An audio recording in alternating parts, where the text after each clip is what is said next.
समय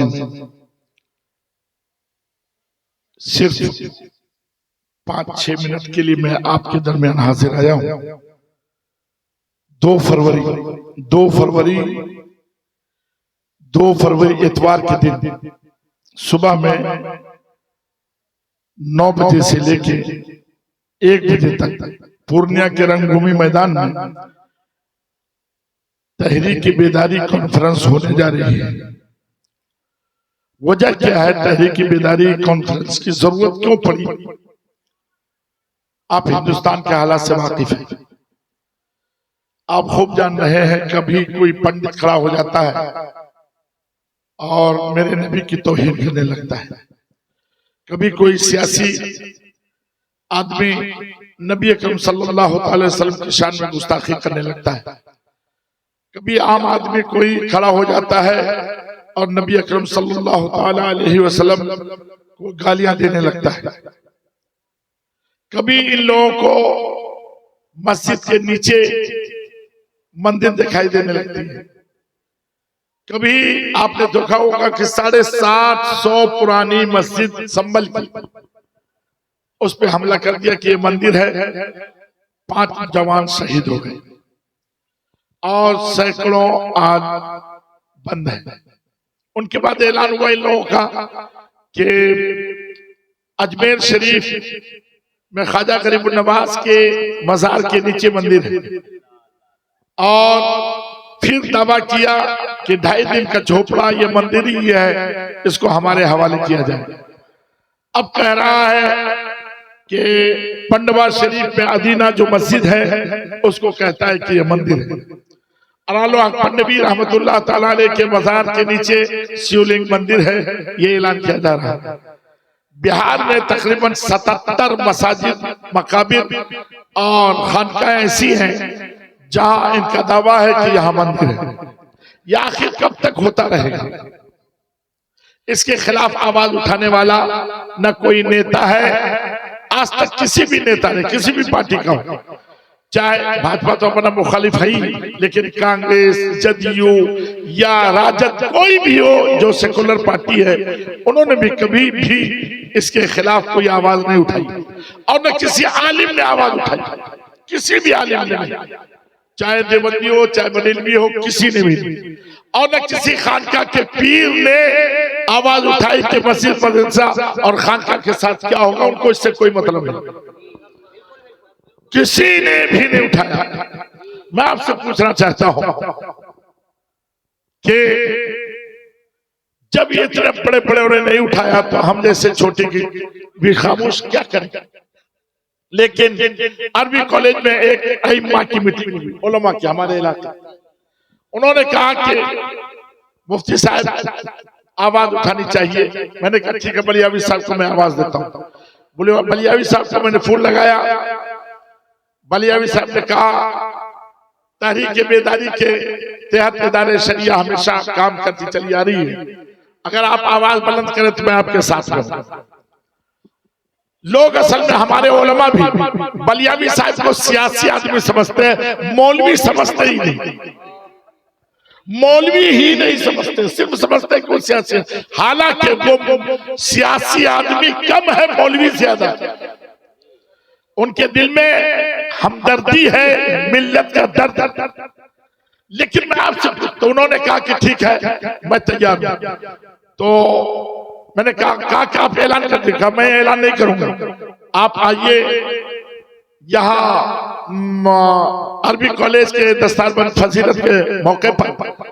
कहा मुझे, मैं मधु नहीं, मैंने कहा आप आइए तो सही। वो आ गए, उनकी मौजूदगी में मैंने ऐलान कर दिया, ऐलान तो कर दिया, लेकिन उसके बाद मेरा वीजा आ गया बाहर से कि मुझे बाहर ममालिक जाना था 25 रोज के लिए। अब क्या होगा? तो मैं जल्दी जल्दी रंगभूमि मैदान का इजाजत ली और उसके बाद जो है पोस्टर वगैरह के लिए इजाजत दी और उनके बाद जो है डीएम वगैरह से, एसपी वगैरह से मिल करके इजाजतनामा वगैरह लेकर के हासिल करके मैं बाहर निकल गया 17 दिसंबर। मस्कत मुझे जाना था, सबसे पहले मस्कत गया, वहां से अफगान, और फिर उसके बाद इराक में सोचा कि जब यहाँ आ गया हूँ तो फिर सरकार गौसे आजम रज़ियल्लाहु ताला अन्हु की बारगाह में हाजिरी होनी है। तो बगदाद शरीफ, फिर नजफ अशरफ, और फिर वहां से करबला, मोहल्ला, कूफा वगैरह होते हुए फिर मैं आ गया बहरैन। बहरैन में 3 रोज का था। वहां से आने के बाद फिर मदीना शरीफ, और मदीना शरीफ से फिर मक्का शरीफ उम्रा करते हुए 10 तारीख को, 10 जनवरी को मैं इंडिया पहुंचा। 11 तारीख को मैं आराम किया हूँ। 12 से हर गांव जा रहा हूँ, रोजाना 4-5 मीटिंग हो रही है इसी सिलसिले में। मैं आपसे ये पूछना चाहता हूँ कि आप तो गोश्त खाने वाले मुसलमान, हम लोग गोश्त खाने वाले मुसलमान, मुसलमान के घर में पैदा हो गए मुसलमान, है ना। लेकिन जिन लोगों ने इस्लाम फैलाया है, आपने कभी उन लोगों को देखा? क्या इस्लाम एयर कंडीशन में रह के उन लोगों ने फैलाया? क्या बिरयानी खा करके इस्लाम फैलाया? खुदा की कसम, हजरत अबू हुरैरा फरमाते हैं कि बिरयानी खा के नहीं मेरे दोस्त, हजरत अबू हुरैरा फरमाते हैं जब सहाबा किराम को खाने के लिए नहीं मिलता था तो दरख्त की पत्तियों को चबाते थे और इस्लाम फैलाते थे। हजरत आयशा सिद्दीका रज़ियल्लाहु ताला अन्हा फरमाती हैं कि खुदा की कसम, मैंने नबी के दस्तरखान पर रोटी के साथ कभी सालन नहीं देखा। आप बिरयानी खाते हो, पुलाव खाते हो, कभी नबी के दस्तरखान को झांक के देखा है? उन लोगों ने इस्लाम कैसे फैलाया है मेरे दोस्त। हजरत अब्दुल्लाह इब्न मसूद फरमाते हैं जब सहाबा को खाने के लिए कुछ नहीं मिलता था तो खजूर की गुठलियों को जमा करते थे और उनको उबाल करके उनका शोरबा पीते थे। ऐसे इस्लाम आप तक फैला, ऐसे ही इस्लाम आप तक नहीं आया है। इस्लाम जो आप तक आया है, उन लोगों ने अपने जिस्म में कोड़े खाए हैं, उन लोगों ने अपने बच्चे को कुर्बान किया है, तब कहीं इस्लाम आप तक आया है। मेरे मोहतरम दोस्त, हजरत बिलाल रज़ियल्लाहु ताला अन्हु जब मुसलमान हुए, उनके मालिक उमय्या इब्न खलफ को जब पता चला, उन्होंने रेत को, बालू को गर्म किया, हजरत बिलाल हबशी को उस पर लेटा दिया, उनके सीने पर गर्म पत्थर रख दिया, कोड़ा बरसाता था, हर कोड़े पर हजरत बिलाल से आवाज आती थी, या अल्लाह, या अल्लाह, या अल्लाह। और हजरत बिलाल कहते थे, उमय्या तू मेरा मालिक है, मेरे खाल को उधेड़ दे, मेरे जिस्म को छलनी कर दे, तू मेरी जान तो ले सकता है लेकिन मैं ईमान नहीं दे सकती। उन लोगों ने कोड़े खाए हैं, तब इस्लाम आप तक आया है। मैं आपसे पूछता हूं, आपके गैरत ईमानी को ललकारता हूं, आपने क्या किया नबी के लिए? आपने नबी के लिए क्या किया? सबसे मैं पूछता हूं, आपने क्या किया नबी के लिए? मैं उलमा से पूछता हूं। आपके सामने में नबी को गाली दी जा रही है, नबी की गुस्ताखी की जा रही है। अगर कल क़यामत के दिन रब ने तुमसे पूछ लिया, मेरे महबूब का कलमा पढ़ते थे, मेरे महबूब को गालियां दी जा रही थी, तूने क्या किया? हाथ के पास कोई जवाब तो बताओ, हाथ के पास कोई जवाब। आपने महल जो तामीर किया है, आपकी बिल्डिंग आपके लिए, आपके बेटे के लिए है, आपकी जायदाद आपके लिए, आपके वारसीत के लिए है, दुकान आपके लिए है। नबी के लिए तुमने क्या किया? क्या क्या तुमने नबी के लिए? मुझे बताओ। मेरे मोहतरम दोस्त, याद रखो, अगर नबी ने कल क़यामत में पूछ लिया, मुझे गाली दी जा रही थी, मेरी तौहीन की जा रही थी, तुमने क्या किया? खुदा की कसम, मैं भी किसी लालच की बुनियाद पर ये घर घर जा रहा हूं, गांव गांव घूम रहा हूं। लालच है, मुझे भी लालच है, और सिर्फ एक लालच है, वो ये लालच है कि अगर कल क़यामत के दिन रब ने पूछ लिया, मौलवी बनाया था, तू मौलवी था, मुफ्ती कहता था तो तू मोटा हो जाता था, काज़ी शरीयत कहता था तो फूल जाता था। नबी की मेरे तौहीन की गई, तूने क्या किया? नबी को गालियां दी गई, तूने क्या किया? मेरे पास भी कोई जवाब नहीं था।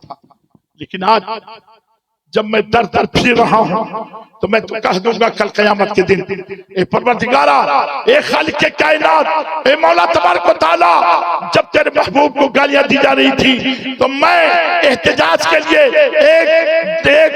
एक रोज मैंने कॉन्फ्रेंस की थी, उसमें मैंने बुलाया था, लेकिन ये लोग तेरे महबूब के नाम पर भी आने को तैयार नहीं हुए थे। अब इन लोगों से पूछ, आपके पास जवाब है तो बोलिए, आप क्या जवाब दोगे? आप क्या जवाब दोगे? इसलिए मैं कहता हूं कि अगर ईमान की हरारत आपके अंदर है, नबी की आसमत आपके दिल में है, तो मैं आपको नबी के नाम पर सिर्फ 3-4 घंटे के लिए रंगभूमि मैदान 2 फरवरी को इतवार के दिन 9 बजे से लेके 1 बजे दिन तक बुला रहा हूं। आप आने को तैयार हो? आने को तैयार हो तो हाथ उठाओ। नारे तकबीर, नारे रिसालत, इस्लाम। आप आएंगे, रंगभूमि मैदान को भरेंगे। ये कोई जलसा नहीं है, ये कोई कॉन्फ्रेंस नहीं है, एक रैली है, रैली। इसलिए मैं चाहता हूं लाखों लाख लोग वहां आए और उन लोगों को बता दें इस्लाम, मुस्लिम कौम आज जिंदा है। मुसलमान के दिल में नबी की आज़मत बाकी है। अगर आप चाहते हैं कि खुदा कल कयामत के दिन पूछे तो कह दीजिएगा, ए परवरदिगारा, हमारे पास नमाज नहीं है, रोजा नहीं है, हज नहीं है, ज़कात नहीं है, खैर खैरात नहीं है, लेकिन एक दीवाने ने तेरे महबूब के नाम पर बुलाया था रंगभूमि मैदान। 3 घंटे के लिए मैं गया था। अगर अल्लाह ने तेरी इस बात को कबूल कर लिया तो तेरे नजात के लिए काफी है, काफी। आप जानने के लिए तैयार हैं? आएंगे उस दिन। पानी तो नहीं फटाने लगेंगे मकई में, धान में पानी तो नहीं फटाओगे, बीमार तो नहीं पड़ जाओगे, सर में दर्द तो नहीं हो जाएगा। नबी के नाम पर सिर्फ 2-3 घंटे के लिए आ जाओ। इंशाअल्लाह तबारक तआला हम लोगों का मुतालबा ये है हुकूमत से कि तुम एक ऐसा कानून बनाओ जिसमें एक ऐसा एक्ट बनाओ जिसमें यह हो कि कोई किसी भी मजहब के रहनुमा की तौहीन न कर सके। अगर तौहीन करेगा तो उसे वाजिब सजा दी जाएगी।